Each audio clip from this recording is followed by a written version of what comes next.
Hi, welcome back. We are here again at You Got This, the podcast, your one-stop shop for everything health, wellness, and mindset related. First of all, I want to just say thank you for tuning in. I know that there's so much content out there. There are so many podcasts for you to choose from. So it really means a lot to me that you chose this one to listen to today on your walk, your car drive, while you're doing laundry, or any of that good stuff. So really, thank you for choosing to listen and click on play. Today, we are talking about balance. By the way, my name is Alice. I think I said that in the beginning, but there we go. So today we're diving into the delicate art of juggling career and self-care routine, aka balance. It's a topic that's close to my heart, and I'm really excited to share some tips and my own personal insights with you. We live in a world that often demands our constant attention and dedication to our careers, our work, right? If you're like me, you're an ambitious, maybe 20 or it's 30 something. I'm a 30 something.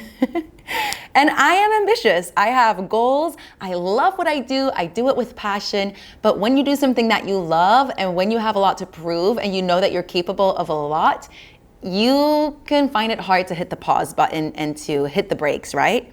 So we work long hours, we hustle relentlessly, and we're in the pursuit of success. And while that ambition is admirable, it's also really important that our well-being matters too.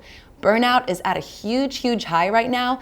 And if you're not burnt out yet, let's do our very best to prevent it. And if you have experienced burnout or you're on the brink of it, then listen to this so you can prevent it from happening again in the future.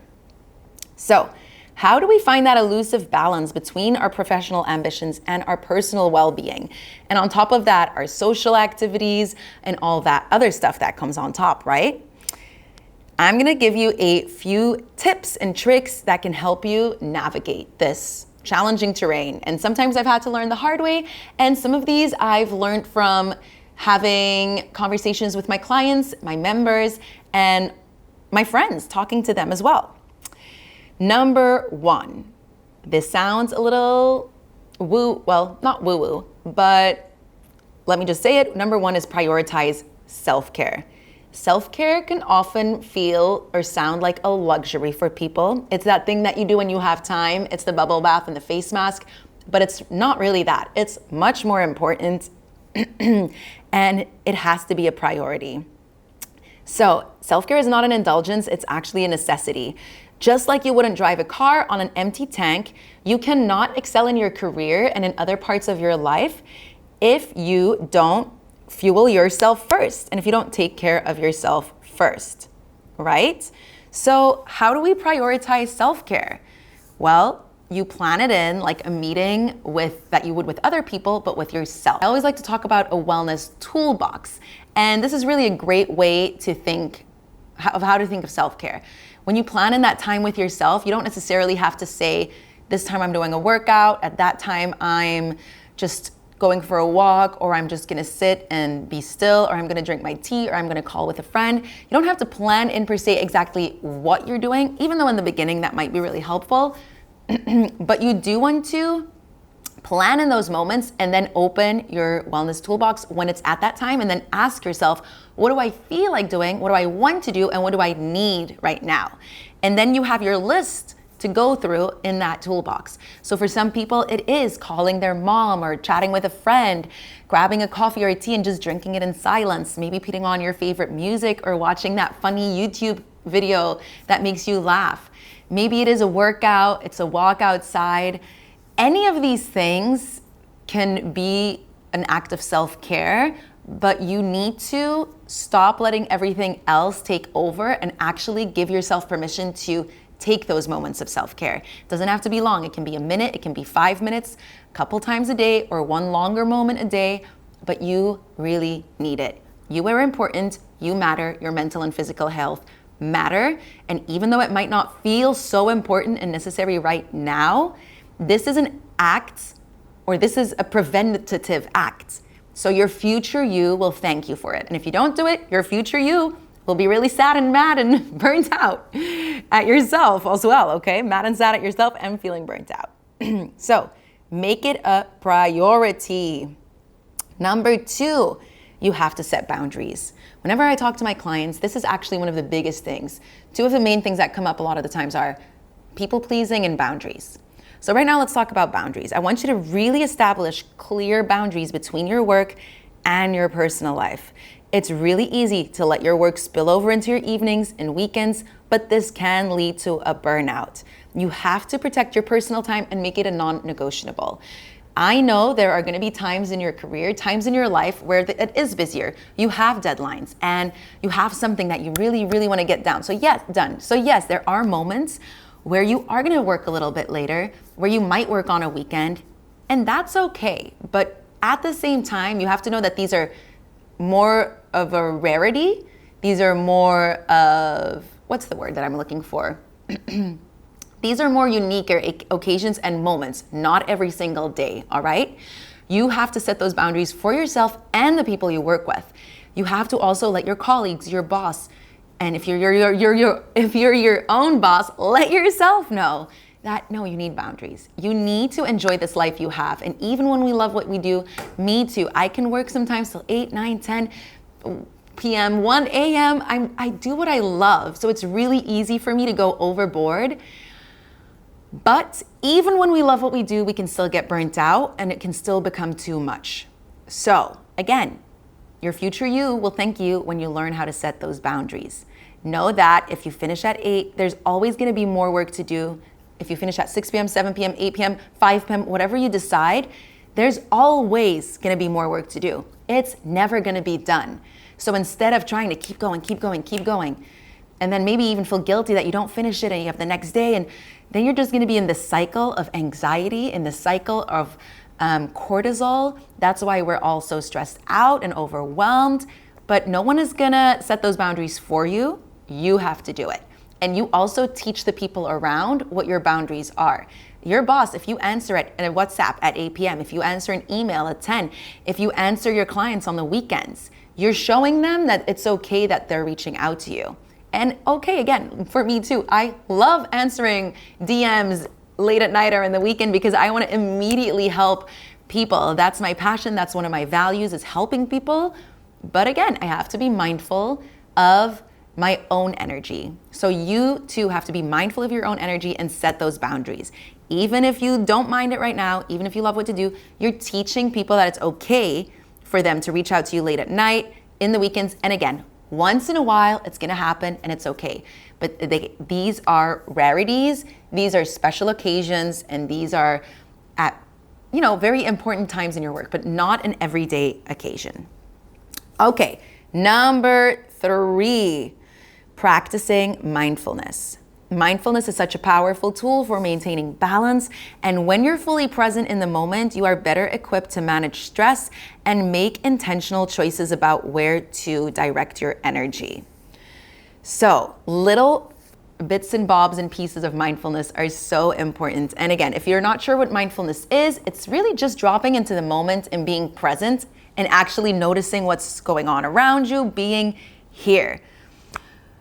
In our society, it's really normal for us to be doing a million things at the same time. But when you're working, I want you to work. Don't be on social media. Don't have the TV playing in the background. Don't be having a WhatsApp conversation with your best friend at the same time, because you are going to be distracted. And because, first of all, you're not going to finish your work in the time that you're allotted to because you're doing a million things at the same time.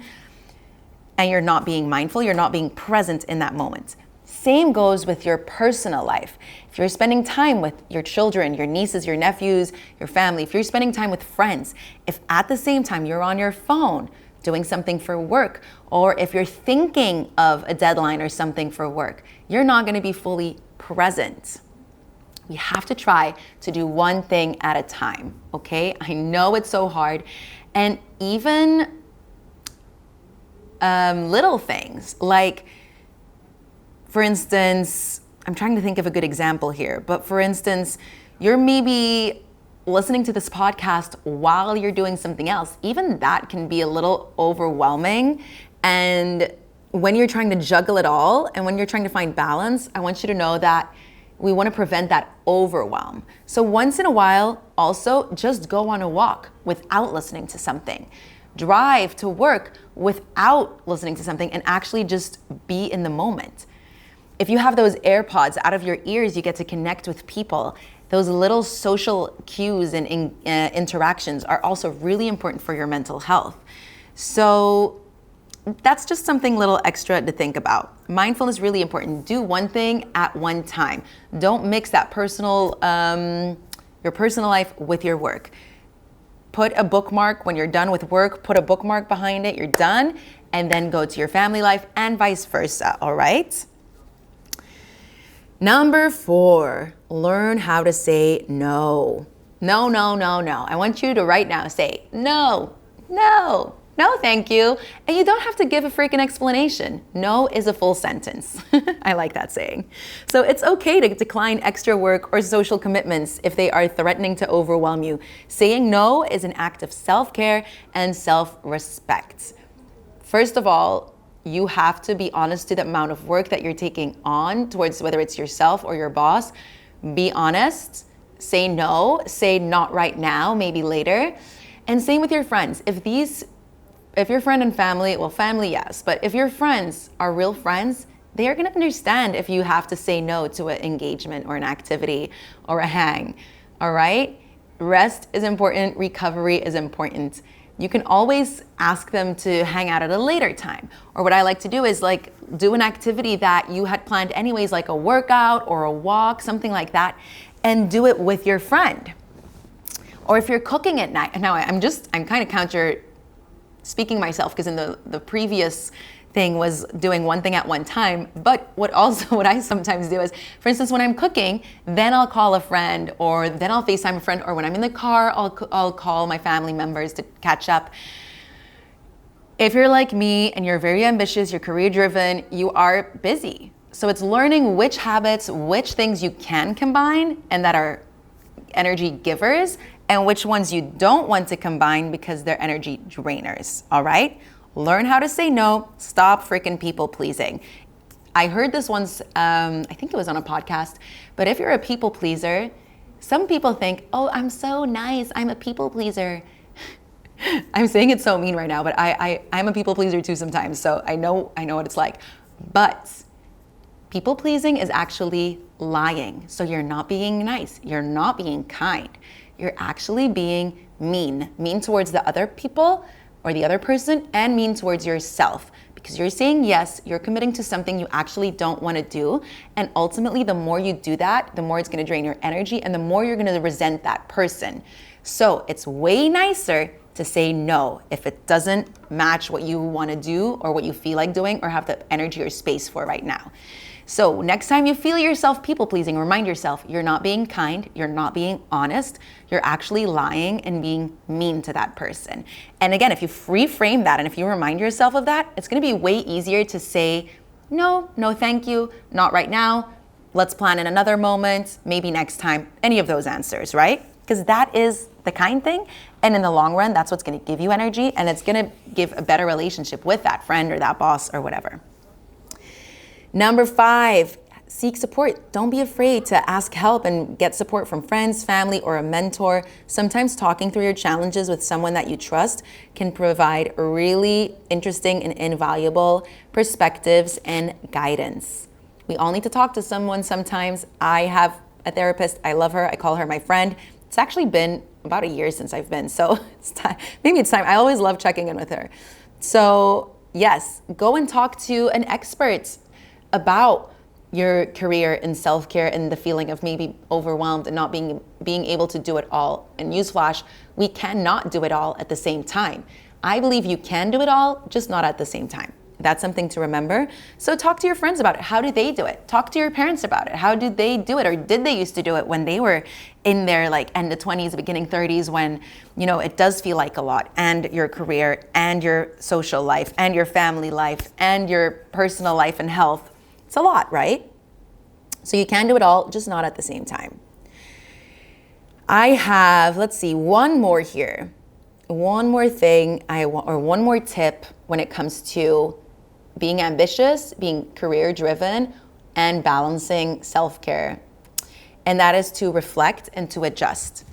Staying flexible and staying adaptable is so important. So in order to be that and do that, we have to regularly assess how we are managing the balance between our career and our self-care and our personal life, etc. If you find yourself feeling constantly drained or stressed, it is time to make adjustments. And that's okay. Because let me tell you something, every day is different, every week is different, every month is different, every season is different. If you're a menstruating woman, then every season in your cycle, every week in your cycle is different. So reflect, see what's working, see what's not working, see what gives you energy, see what drains your energy, and adjust. You can change. You can try something. If it doesn't feel good, you can try something different. Life is a journey. It's not the goal, it's not the destination, and it's ever changing. So finding ways to stay adaptable, stay flexible, all of that is going to come from, first of all, being still, reflecting and reviewing what works for me, what doesn't work for me, and how the frick am I feeling? Am I feeling stressed and overwhelmed? Let's get to the root cause of this. All of these tips we just talked about, like maybe it's that you're not prioritizing self-care. Maybe it's that you're not setting boundaries. Maybe it's that you're not being present in the moment. Maybe it's that you're saying yes to too many things. Maybe it's that you're trying to do everything alone and you're not talking to anyone about it. So all of this, you reflect on these things. What is the root cause? Why am I feeling drained or stressed? Why am I feeling so out of whack, so out of balance, right? Because, okay, balance is never a thing, to be honest. Like, it's never gonna be like a flat line of this is balance. No, it's always gonna be up and down, up and down. You just wanna make sure that the peaks are not too high and not too low, but it's kind of around the medium, right? Up and down, but close to the line. It's never gonna be a flat line though, that balance. Remember, let's bring it all together. So finding the right balance is a journey. It's unique to every person, and what works for you may not work for someone else. So the key is to remain mindful of your own needs and be willing to make adjustments as you go. I want to leave you with this one thought. Your career is part of your life, but it doesn't define your entire existence. Your well-being, your happiness, and your relationships matter just as much, if not more. So as you continue your journey of juggling career and self-care, remember, it's not about finding perfection, it's about finding harmony. It's about finding joy in the journey, finding joy in the little day-to-day things. You are not your job, you are not your career. And even though your career and your ambition might bring you a lot of joy and purpose, remember that it's not the only thing in life that matters. I have to remind myself of that too, so you're not alone here, okay? So thank you so much for joining me on this episode. If you found any of these insights helpful, share this podcast with your friends or colleagues or family members who also may be on the same journey. I also have a little freebie in the show notes. If you're interested, you can download the self-care ebook. It's just little exercises and prompts to help you find out and realize in which parts of your life that you're struggling and where you might have to give some extra love, TLC, like I like to call it TLC too, tender love and care too. So go ahead into the show notes, download that free ebook that might give you some really interesting insights. And while you're at it, don't forget to subscribe to the podcast. It really helps us. And maybe leave a comment behind if you liked it, or tag us in your Instagram story at the Alice Avery or at Move with Bodiak. For now, the podcast doesn't have an Instagram handle yet, but maybe if you're listening to this in the future, it will have. So you'll find that in the show notes. And if you have any questions, just reach out. And as always, to finish with, remember, you got this. All right, see you soon. Have a beautiful rest of your day.